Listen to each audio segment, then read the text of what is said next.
ракета.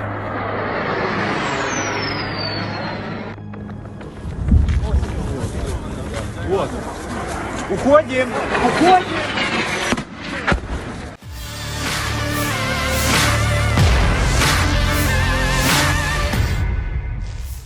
Sebuah rekaman viral di media sosial Telegram pada Kamis 17 November 2022. Dalam video tersebut memperlihatkan detik-detik saat rudal jelajah melaju kencang ke arah Polandia.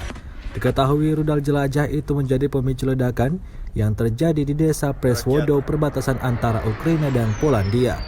Insiden ledakan itu mengakibatkan 2 orang tewas. Dari hingga saat ini belum diketahui pasti, masih menjadi perdebatan mengenai pihak siapa yang meluncurkan serangan ke Polandia.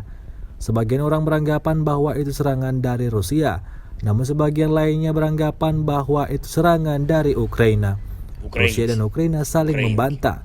Ledakan di Polandia itu memicu konflik Perang Dunia Ketiga.